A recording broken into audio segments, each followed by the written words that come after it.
My name is Chloe. I'm 33 years old.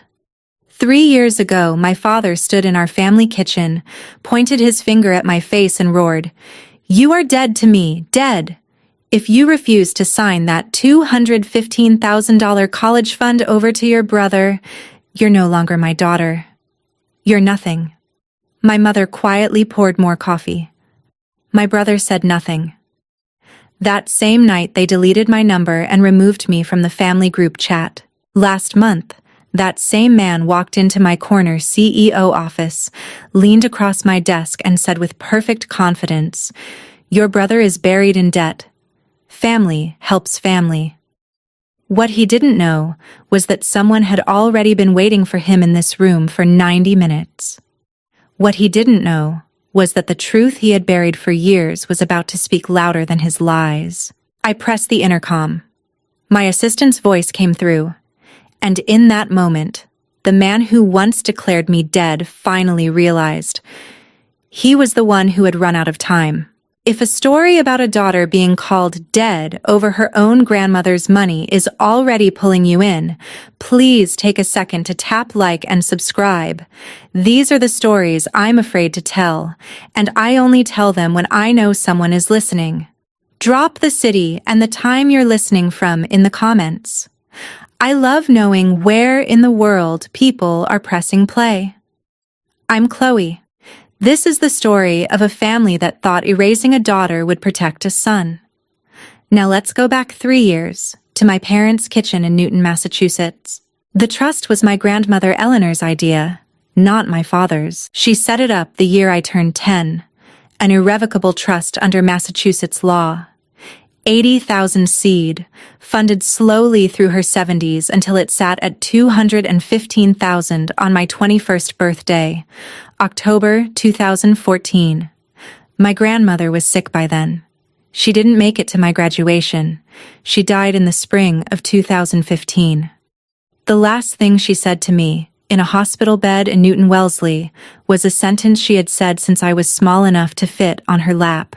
"Education is the one thing they can't take from you, my B." She called me B for as long as I knew her. Chloe B. She left a folder. Plain manila, with my name written across the tab in her handwriting. Eleanor, Trust, Chloe. Inside, the trust documents, the executor's instructions, her will, and 3 sealed envelopes. One for me, one for my brother Tyler. One for my father, with a note on the front. "If it ever comes to this, E." I didn't read the third letter. I kept it in the bottom drawer of my desk for 9 years. Then, in April of 2023, my parents asked me to dinner. It was a Sunday. The kitchen smelled like wet asphalt and somebody's grill. My mother set out lemon bars on the chipped Wedgwood plate she'd had since I was a child, and the brown enamel carafe my father bought her on their 30th anniversary. The kitchen looked staged.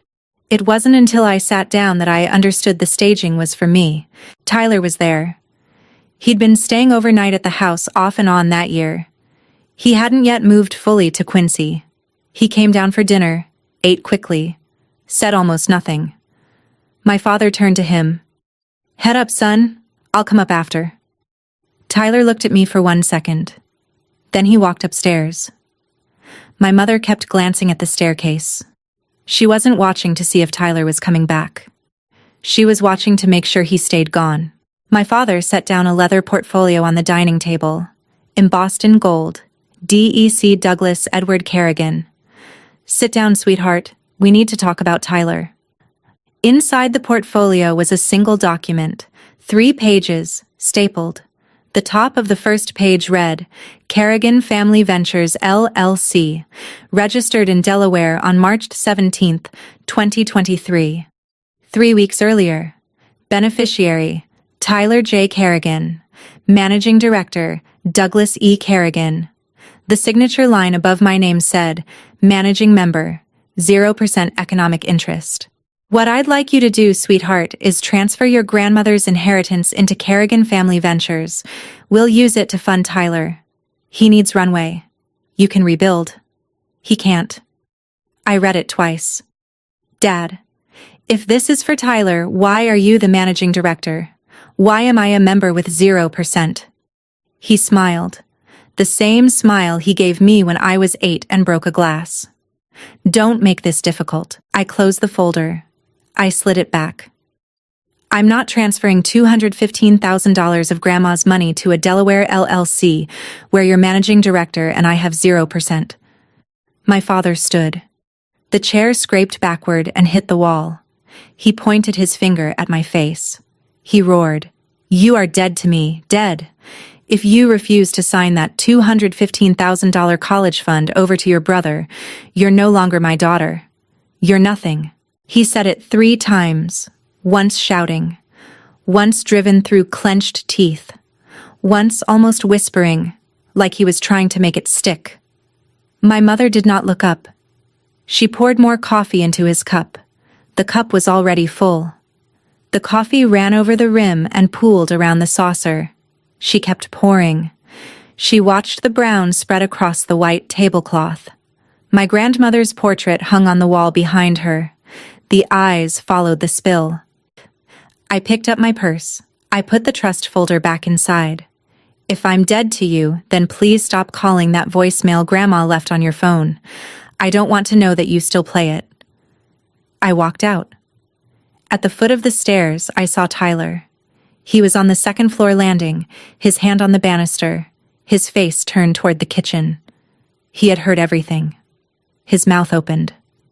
Nothing came out. I drove back to Cambridge. I did not cry. The kitchen clock on my parents' wall, the one with the rooster, had read 7:42 p.m. when I left. It was 8:14 when I sent the email. To Vivian Ashford, Ashford and Pelham.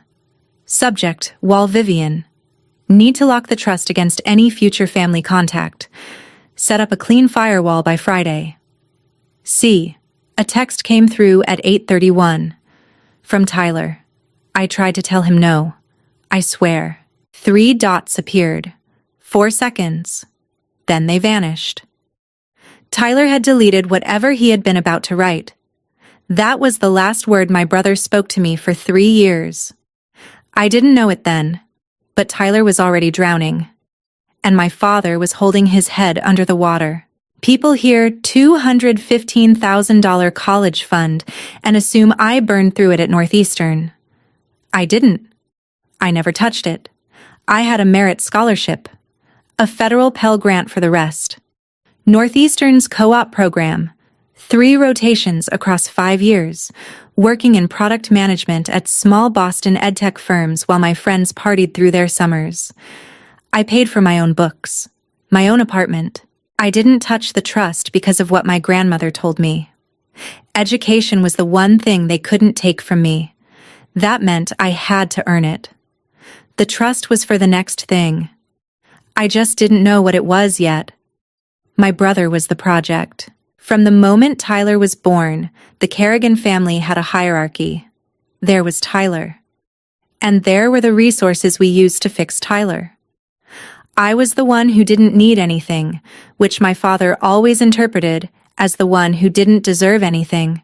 Baseball academies in Lexington, private tutors, a used Mustang for his 17th birthday, gunmetal gray, red bow on the hood like a Christmas card. My acceptance letter to Northeastern arrived 3 weeks later. My father took me aside before dinner. Don't make it a big deal in front of your brother. He needs encouragement, not comparison. There is a framed photo on the mantel in the Newton house. Tyler in his junior year baseball uniform, 16 years old. The original had me in it too, off to the side, holding his bat. My father had it cropped. Tyler's failures came with a price tag, and the price tag came to me. In 2018, my father called. Tyler's car had broken down. $4,200. I sent it. In 2019, Tyler was launching a freelance startup.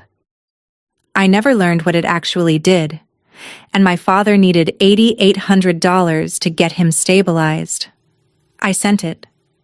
In 2020, Tyler had been accepted to a graduate program in Albany, a $12,500 deposit. I sent it. My father said the same thing every time. Just send it to my account, kiddo. Easier that way. I'll get it to him. I have the Wells Fargo statements now, in a binder in my office, highlighted in yellow. Every one of those 3 transfers went into Douglas Edward Kerrigan's checking account. None of them appeared in Tyler's. In 2014, in that hospital room, my grandmother held my hand. Hers was thin, cold. Your father has never known how to want one thing at a time, my bee. Don't let him near your money. And don't let him near Tyler's either, when the boy grows up. She gave me a locket. Small. Gold. Inside it, a photograph of Tyler at 5 years old.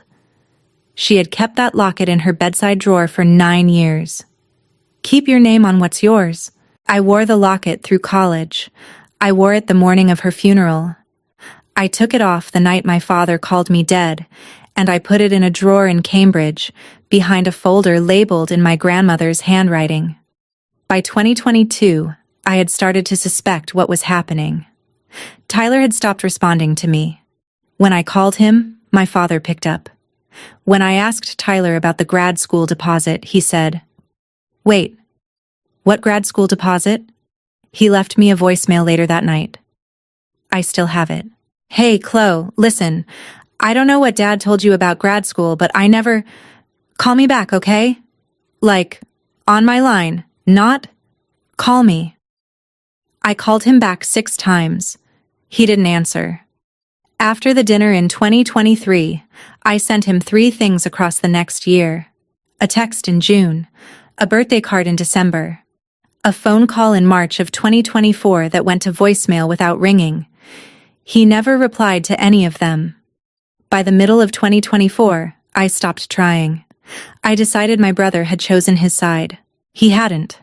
My father had blocked my number on Tyler's phone in April of 2023, hours after the kitchen scene.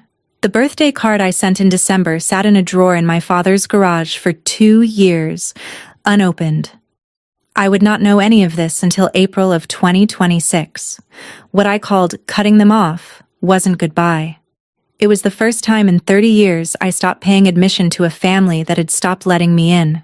The first 6 months after my father called me dead, I did one thing. I built. I had been working as a senior product manager at a small Boston edtech firm. I gave my notice the week after the dinner. My manager asked what I was going to do. I told him I didn't know yet. I told the truth. Mostly. I spent 6 weekends in the back booth of a coffee shop in Inman Square, drafting a business plan on a spiral notebook. Blue cover. The first page said, in capital letters, "For Eleanor." I never showed that page to anyone. By the end of the summer, I had a deck. By October, I had filed incorporation paperwork in Delaware. The company was called Ladder Path Education. We did one thing. We helped first-generation college applicants find scholarships and trusts they didn't know existed. The kind of money that lives in dusty community foundations and church endowments and family bequests. The kind that would have helped my grandmother's neighborhood if my grandmother hadn't been the only one to think of it. I hired one employee, Maddie Hollis. 34, sharp, no patience for nonsense, the kind of person who reads contracts on a beach. The day she signed on, "You're really doing this? With $215,000? "I'm doing this because of $215,000. She nodded and got to work. By the fall of 2024, we closed a Series A, $6 million, led by a Boston VC firm. Vivian Ashford handled the closing, partner at Ashford and Pelham, my outside counsel since the firewall email in 2023. People around the office called her my general counsel, though she technically worked from State Street. I called her Vivian. The day we signed the Series A, the lead investor asked about the personal story. "Your unit economics are clean, but what's the personal story?" "I'd rather not say, but the numbers will tell you." He laughed. He signed the term sheet anyway. 6 months later, a journalist reached out asking about an old family situation. I told Vivian. "Vivian, Who knew about it? Me. Only the people in my family. Vivian. Then we know who tipped him. I declined. The story never ran. I had a guess. By October of 2025, we closed a Series B. 28 million post-money. 80 employees. We moved into a new office in the Seaport District. 12th floor. Glass on 2 sides, corner office, frosted door. Intercom panel built into the desk with a single black button labeled Maddie. Maddie put one thing on my desk without asking. A small framed photograph of my grandmother sitting at her kitchen table in 1998, holding a cup of coffee, looking at the camera the way she looked at me when I came home from college. The day we moved in, a message arrived on my LinkedIn from an account with no profile picture. The sender's name was T. Chloe. It's me. I think I need to talk to you. I stared at the message for a long time. I closed the tab. I told no one. I went home that night and slept badly. It took my brother another 4 months to write again. In February of 2026, an email landed in my company's general inbox. Maddie flagged it as urgent. Subject line, not asking for money. I need to show you something. In person. Not at the house. Tell me where. Don't tell Dad I wrote. I read that last sentence. Don't tell Dad I wrote. About 40 times. I asked Maddie to set up a meeting in conference room B for the following Tuesday morning, 8 a.m. I did not tell Vivian. I did not tell anyone.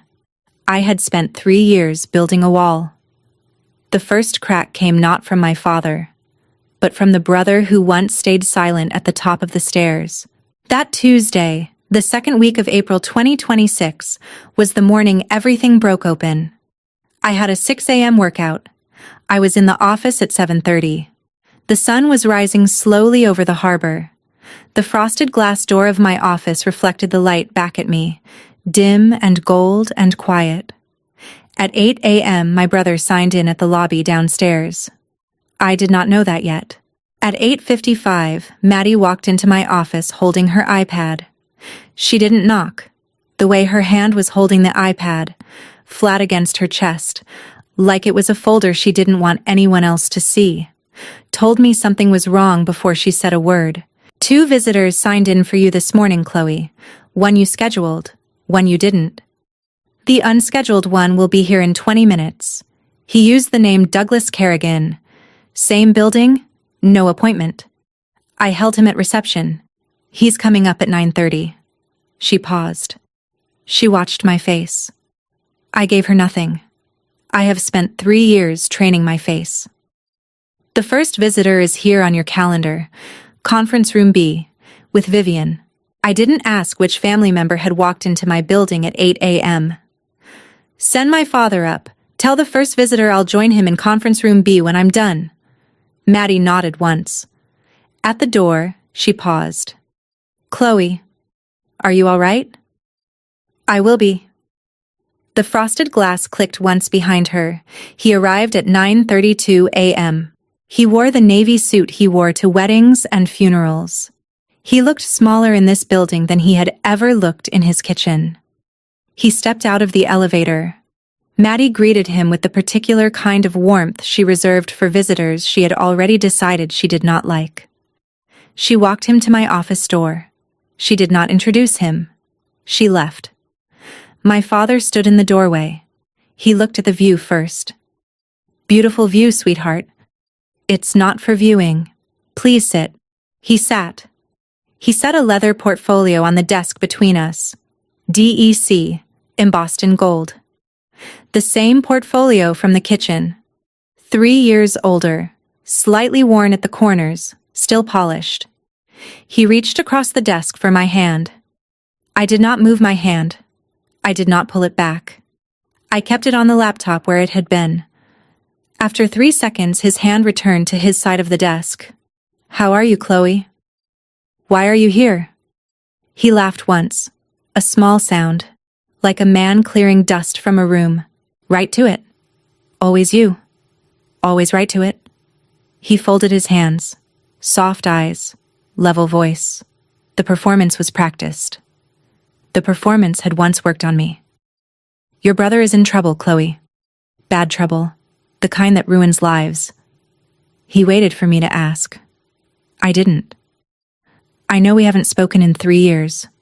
I know I said things in that kitchen I shouldn't have said. I was angry. Your mother was upset. We've had time to think. But your brother is family. And your brother is buried. His wedding ring tapped the leather portfolio twice. The same tick from my childhood. He didn't know he did it. How buried? $265,000, personal loans, an auto loan, and he took a HELOC out on his house. The house your grandmother left him. He'll declare bankruptcy. The bank will take it. Your grandmother's house, the one she lived in for 46 years, gone over your brother's bad judgment. Something quiet happened in me when he said the house your grandmother left him. I knew that house.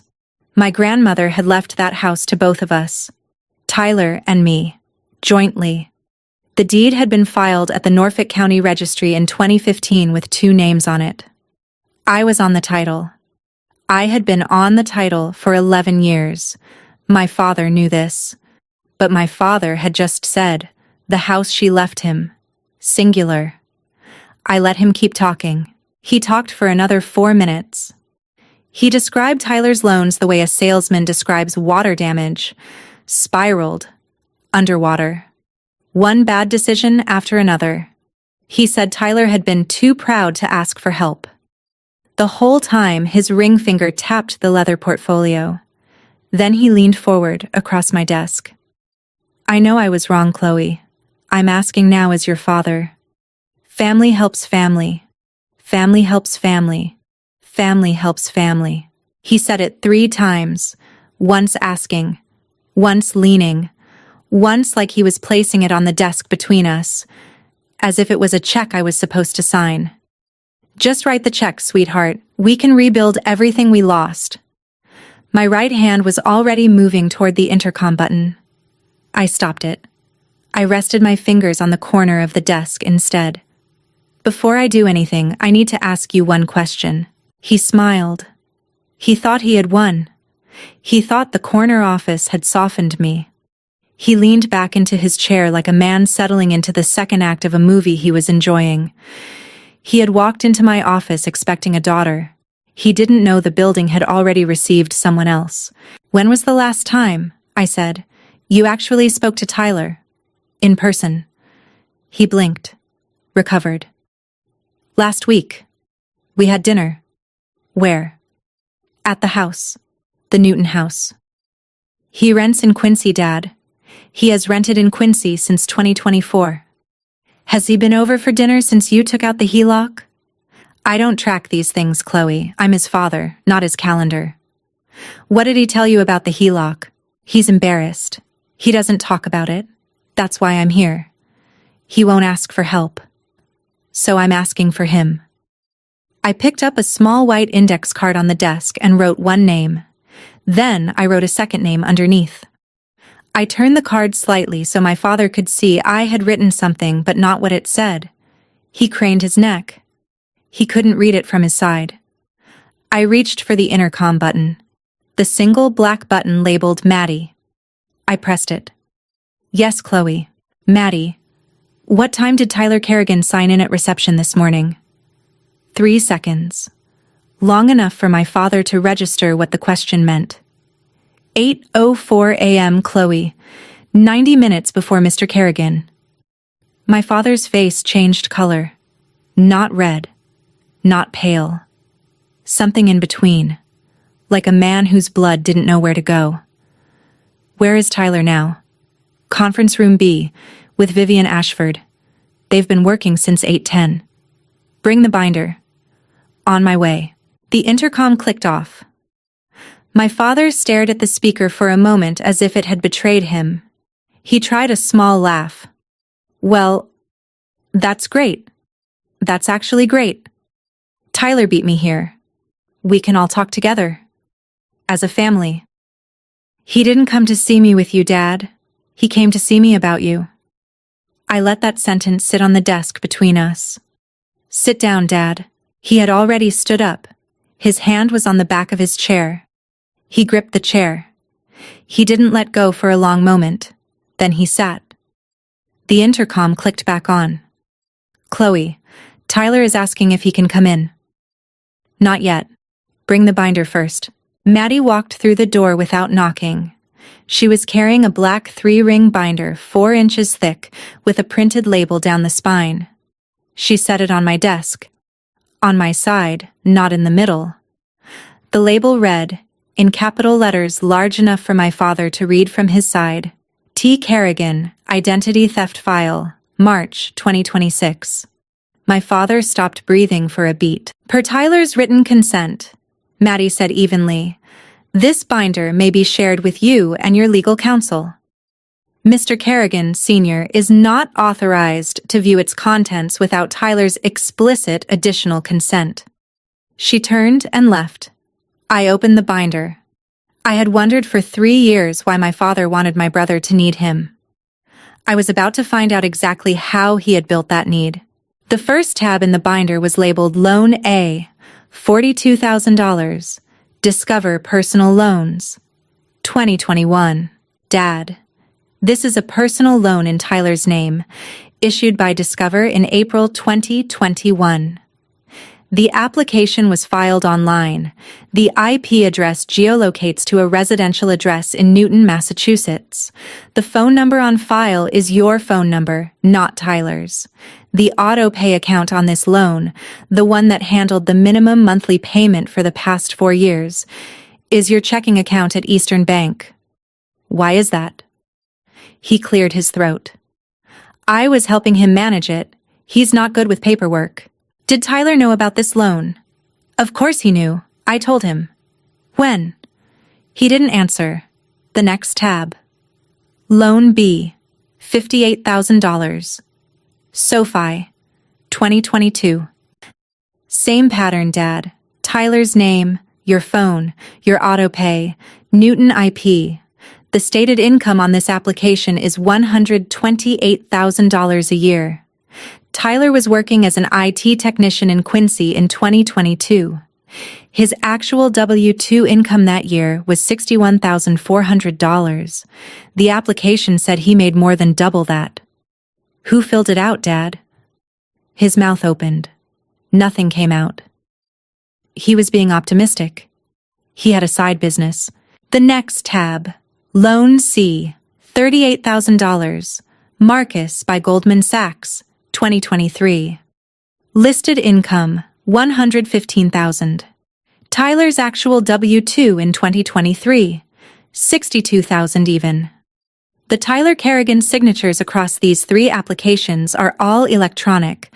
I asked a forensic document examiner to compare them to my brother's actual signature on his driver's license, his lease, and his employment contract. I slid a page across. 6 signatures in a grid. The first 3 were the loan signatures. The last 3 were Tyler's real signatures. None of them match each other, Dad. None of them match the real ones either. He stared. He didn't pick it up. The next tab. Loan D, $32,000. 2024 Lexus RX. You drive a 2024 Lexus, Dad. Silver. Tyler drives a 2017 Honda Civic he bought used in 2021 with cash. The title to the Lexus is in Tyler's name. The insurance is in Tyler's name. The autopay comes out of a checking account at Citizens Bank in Tyler's name. But you have been depositing cash into that checking account every month for 2 years to keep it floating. Maddie's forensic accountant pulled the deposit records. $4,200 a month, mostly in $2,000 increments. I slid out a photograph. A church parking lot in Newton. The Lexus, parked in a spot reserved for clergy, with a temporary parking permit in my father's handwriting. He looked at the photograph. He didn't recognize that he had been photographed. The next tab. The biggest one. HELOC. $95,000. TD Bank. 2024. 14 Linden Street, Wellesley. This is the one I want to talk about, Dad. The property at 14 Linden Street. the one you said this morning that Grandma left to Tyler, is the property she actually left jointly to me and Tyler in 2015. My name has been on the deed for 11 years. A HELOC against this property requires the consent and signature of all owners, both Tyler and me. I turn to the next page. This is the HELOC application filed with TD Bank on June 14, 2024. There are 2 signatures on it. The first is supposedly Tyler's. It was filed under a power of attorney granted to you. The second is supposedly mine. I slid the document across. That's not my signature, Dad. I have never signed this document. I have never seen this document. And the date, June 14th, 2024. I was in Chicago that day, at TechCrunch Disrupt, on a panel. I have boarding passes, hotel receipts, a conference badge with my photo on it. I was not in Wellesley signing a HELOC on my grandmother's house. Who signed my name? His hands moved to his lap. He didn't look at me. And the power of attorney. Tyler signed a POA in 2019. The scope of that POA was a single-line item, vehicle registration and insurance renewals at the Massachusetts RMV. Tyler signed it so you could renew the registration on his car when he was working out of state. I have a copy. I slid it across. This second POA is the one you used at TD Bank for the HELOC.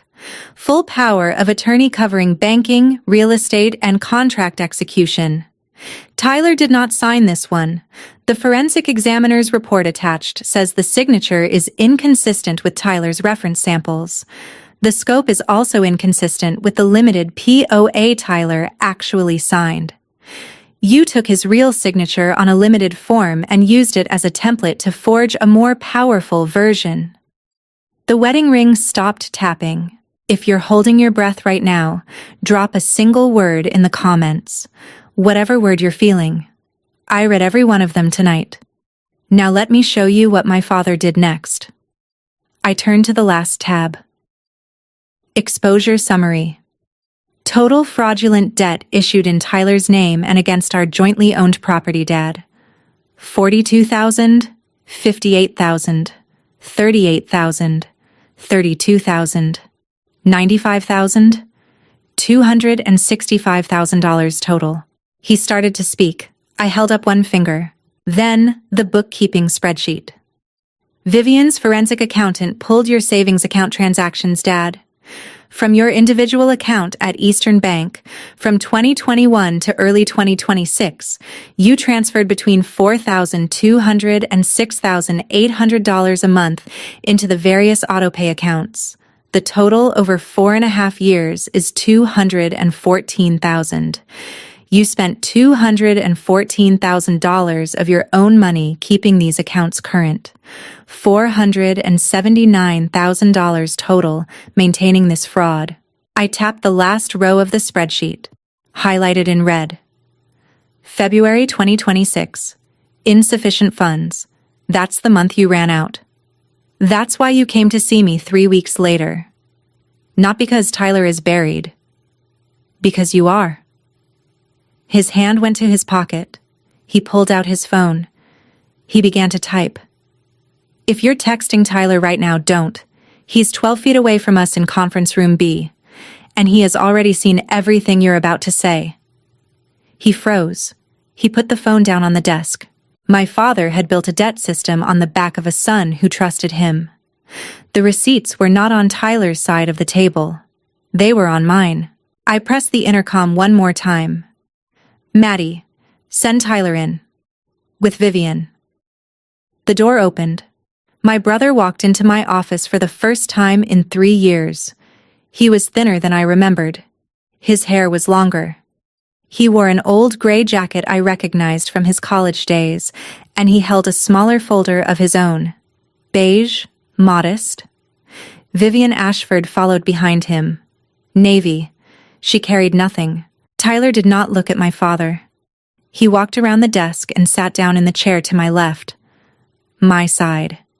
He set his beige folder on the desk in front of him. Hey, Chloe, he said. His voice was rough. Hey, Ty. He glanced once at my father, then back to me. His knee was bouncing. He held his hands in his lap to stop them from shaking. He had practiced this. I wasn't supposed to be here today, Dad. You told me last Friday you were going to handle this with Chloe yourself. You told me to wait. You said you were going to make it right. My father started to speak. Vivian, standing behind Tyler's chair, raised one finger. My father stopped. I'm here, Tyler said, because 3 weeks ago I was in the garage at your house, looking for an old fishing rod I had stored there in 2017.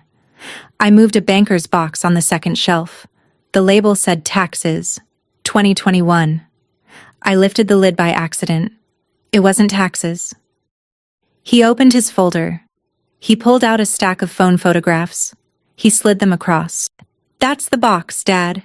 Inside, collection notices from Discover, SoFi, Marcus, TD Bank, Lexus Financial. Late payment letters, default warnings, registered mail receipts, all addressed to me, at your house, going back 5 years. You used my old W-2 from 2020, when I was staying at your house for 6 months between my Watertown apartment and my Quincy place. You used my mail forwarding address from that period as proof of residence. I've lived in Quincy since January 2021, but every loan you opened in my name said I still lived at home. He took a breath. He looked at me. Chloe, I have to say this in front of him, in front of you, in front of Vivian. I didn't know about any of this until I opened that box. I didn't know about the loans. I didn't know about the HELOC. I didn't know about the car. I drove your Lexus once, Dad, in 2024. Once, when you asked me to pick you up from the airport. You told me it was a company car. I never saw a single bill. I never got a single phone call from a debt collector. He pulled out one more sheet. He slid it across. And I found a folder in that same box, Dad, labeled with one letter, the letter C. Inside, copies of Chloe's old college emails, her LinkedIn screenshots, photos of her at industry events, and one piece of paper, a draft of a handwritten letter, from Chloe to me, telling me she had never wanted to help me, that she had always seen me as a failure, that she was glad I was suffering. Except Dad. It was in your handwriting.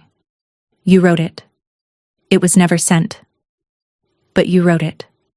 You drafted a letter from my sister to me, telling me she hated me, so that one day, when you finally couldn't keep this fraud running, you could mail it to me yourself and explain why she wouldn't help you save the family.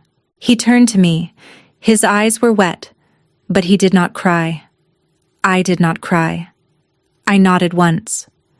My father raised his voice for the first time since the kitchen scene 3 years before. You're going to put your own father in prison over money?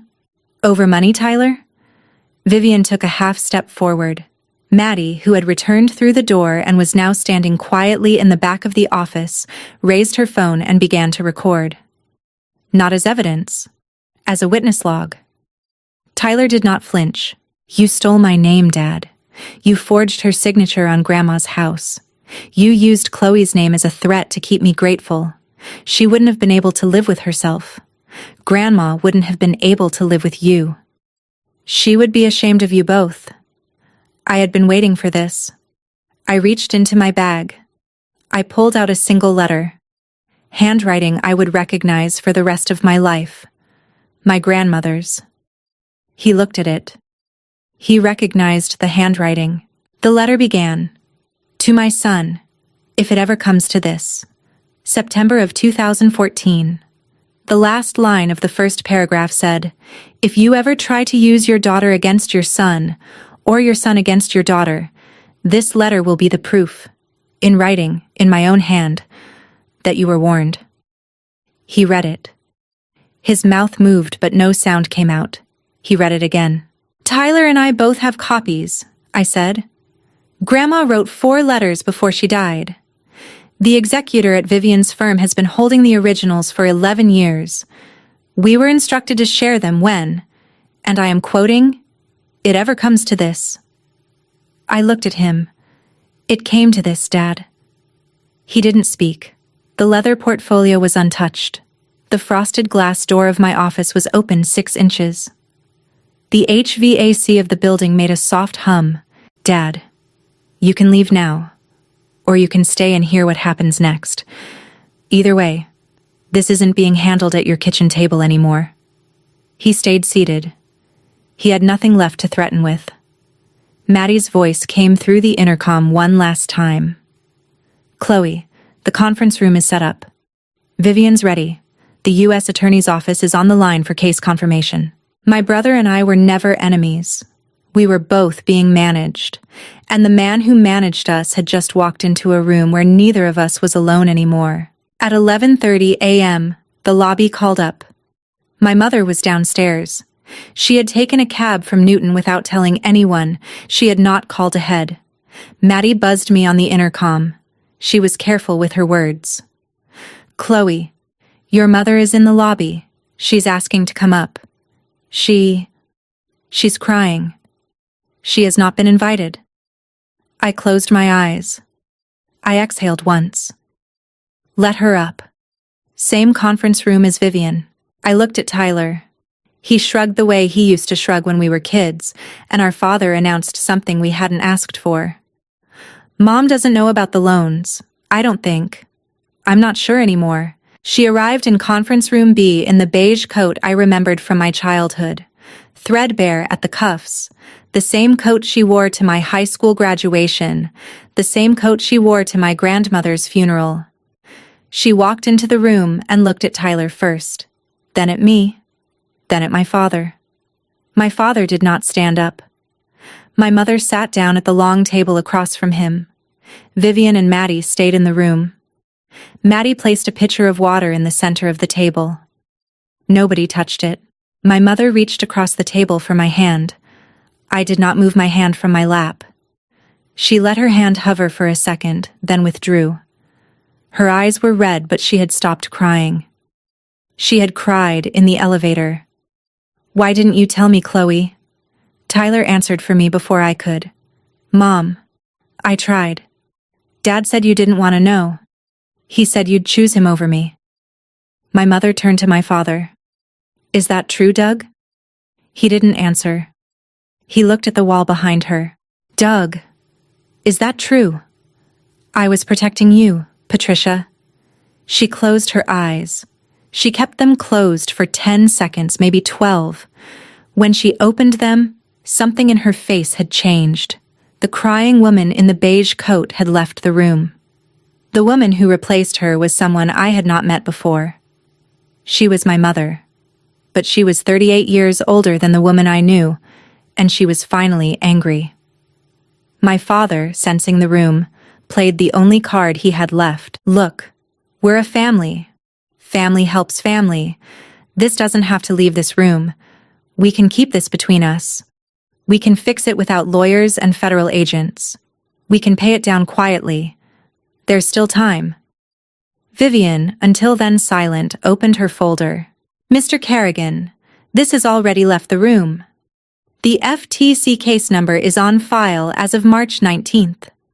The Discover Bank Fraud Unit was notified on March 22nd. TD Bank on March 25th. SoFi and Marcus on March 28th. The U.S. Attorney's Office, District of Massachusetts, opened a federal case file on April 2nd. A formal interview with your son, the cooperating victim, is scheduled for tomorrow morning at 9 a.m. Nothing about this matter is being handled inside this room or this family any longer. My father turned to me. His final move. Chloe, if you do this, you lose your mother too. My mother spoke before I could. Douglas, stop. She turned to me. I should have asked, Chloe. I didn't. I was afraid of him. I am ashamed of myself. But I am more ashamed of you, Doug. I want to talk to the investigator alone tomorrow. I want my own appointment, my own time slot. I do not want to be interviewed with you. She reached down. She pulled off her own wedding ring. She set it on the polished wood of the conference table between her and my father. It rang once, a soft metallic note, and settled. This was 38 years of my life, Doug. I want to start the next part of it sober. My father looked at the ring. He looked at my mother. He didn't recognize her. My father had said, "Family helps family" 9 times in the last 3 years that I knew of. The 10th time, my mother answered him. And the answer was a wedding ring on a conference table. At 1:15 p.m., Vivian dialed the U.S. Attorney's office. Before she dialed, she stood up and turned to my father. She spoke in a voice that carried, "Mr. Kerrigan, the next call is a procedural confirmation with Assistant U.S. Attorney Lynette Brockman. You are a person of interest in a federal investigation.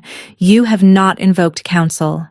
I am advising you on the record, with everyone in this room as witness, that you have the right to remain silent.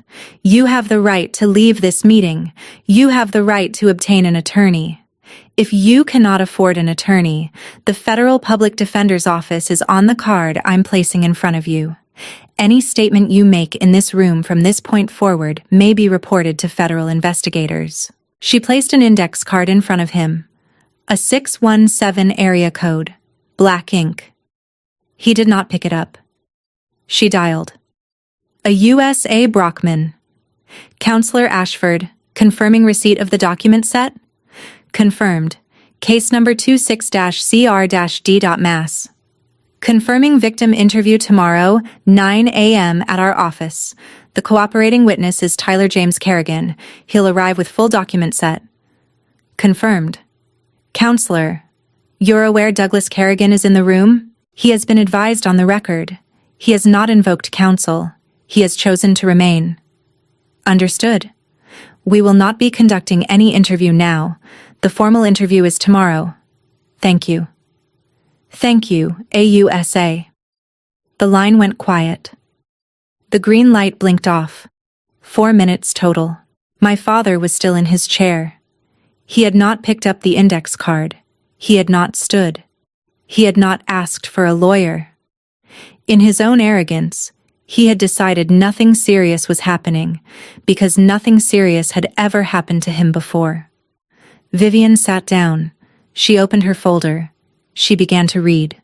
For the Ashford and Pelham case file, to be transmitted to the U.S. Attorney's Office, the following amounts represent total fraudulent debt issued in the name of Tyler James Kerrigan by Douglas Edward Kerrigan, his father, over a 4.5-year period beginning in April 2021. She spoke each number slowly, like a metronome. $42,000. Discover personal loans. April 2021. $58,000. SoFi. May 2022. $38,000. Marcus by Goldman Sachs. February 2023. $32,000. Lexus Financial Services. May 2024. $95,000. TD Bank. HELOC. Property. 14 Linden Street, Wellesley. Filed June 14th, 2024. Total fraudulent exposure. $265,000. She paused. In addition, total bridging payments from Mr. Kerrigan's personal savings into the autopay accounts that service these fraudulent loans from April 2021 through January 2026. $214,000. She looked at my father. You have spent $479,000 of your own money, Mr. Kerrigan, maintaining this fraud against your son and your daughter for nearly 5 years, until you ran out. The room was very quiet. My father finally spoke. His voice was small. I did it for the family. I looked at him. No, Dad. You did it to the family. My mother covered her face with both hands. Tyler put a hand on the back of my chair, steady, not touching me, but close. Vivian intervened immediately. Mr. Kerrigan, the statement you just made, I did it for the family, was an admission of intent in the presence of 5 witnesses, including your wife, your 2 adult children, your son's legal counsel, and a corporate witness. I am required to report this admission to the AUSA.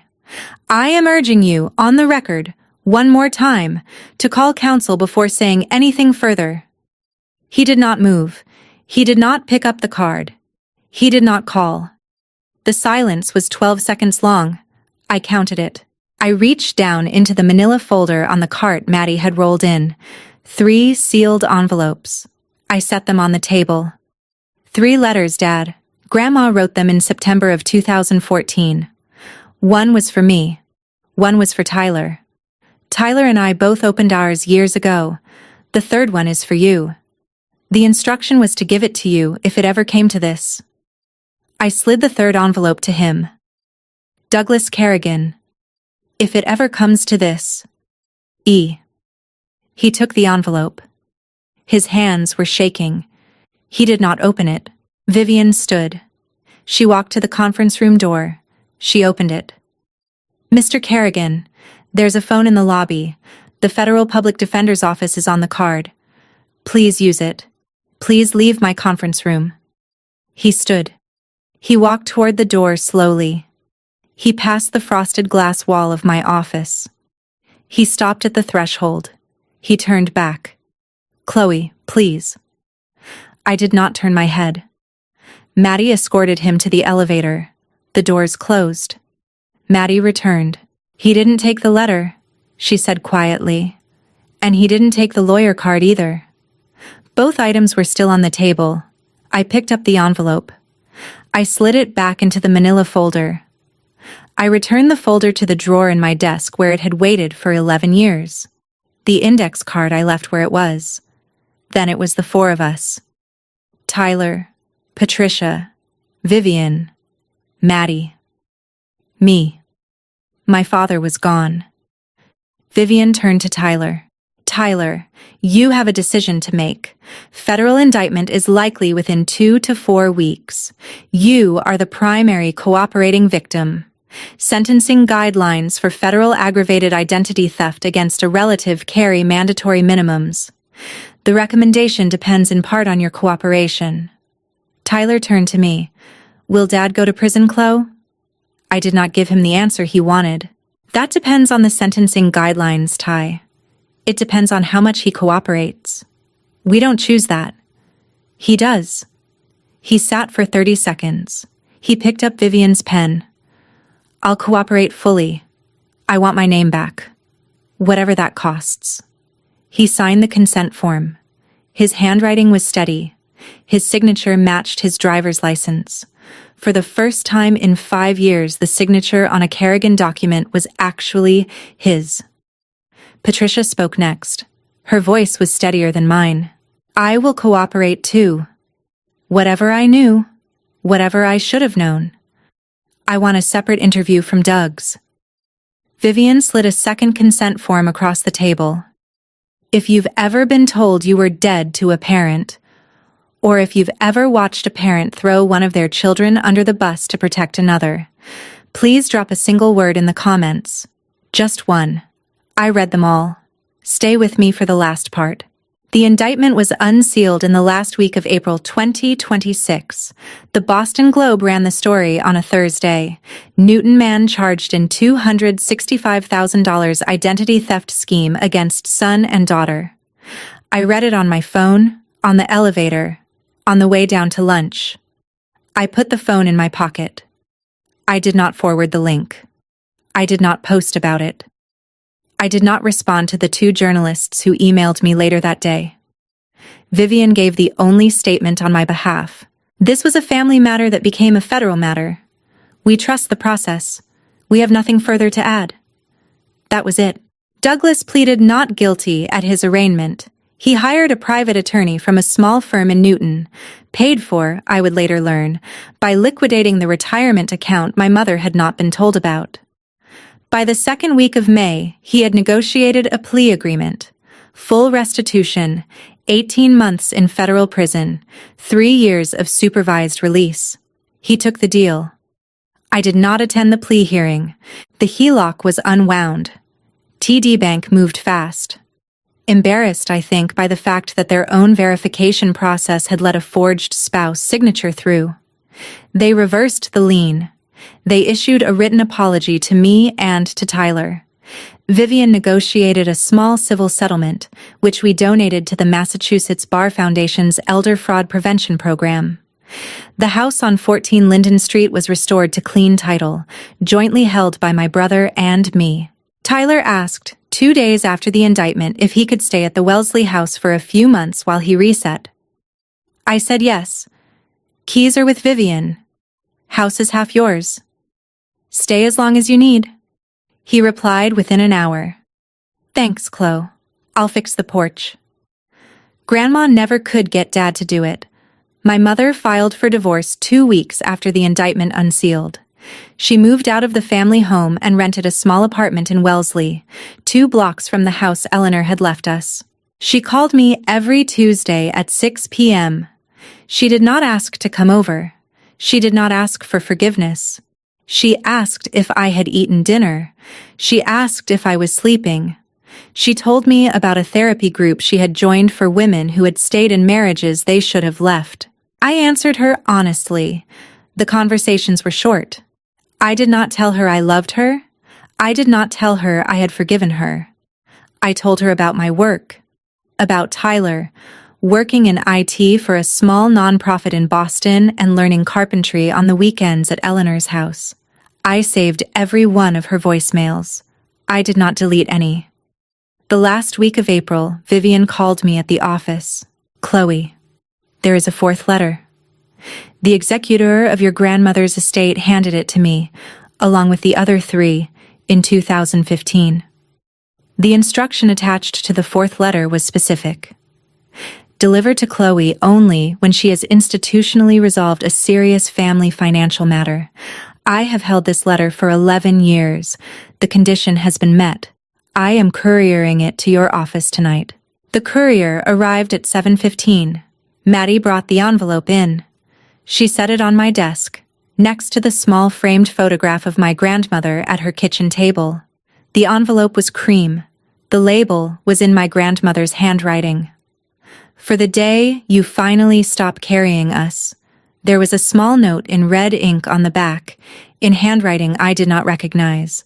Released per Ashford and Pelham Trust Instruction, April 28, 2026. VA. The receipts had spoken. The institutions had moved. And for the first time in 3 years, the quiet in my office didn't feel like punishment. It felt like room. I sat at my desk in the corner office with the lights of the seaport coming up across the water, and I opened the 4th letter. 1 page, cream paper. Her handwriting was the same as always.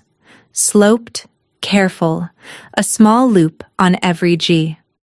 My B, if you are reading this, you have already done the hard thing.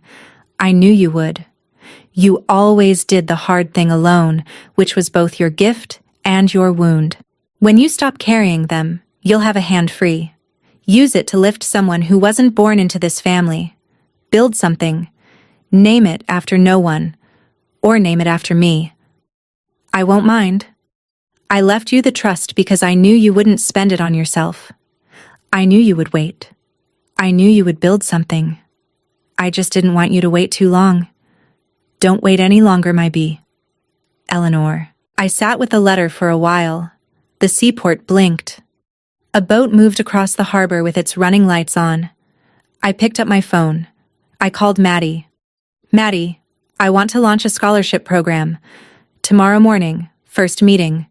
We need a foundation structure, IRS paperwork, an endowment, and a press release.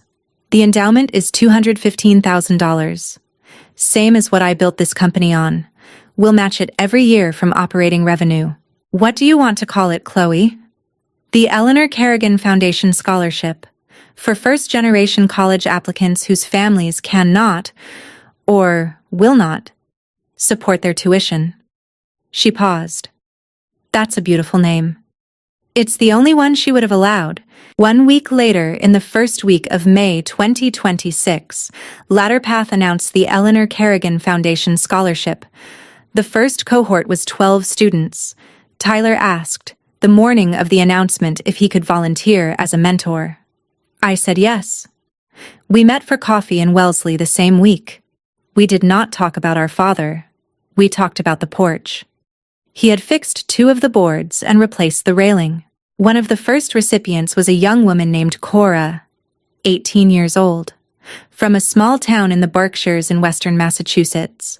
Her application essay had a single line that Maddie underlined and slid across to me with a yellow post-it that said, "Read this." I was told I was the problem. I'm not. I'm the answer. I read the line 3 times. I called Cora that afternoon. She did not cry.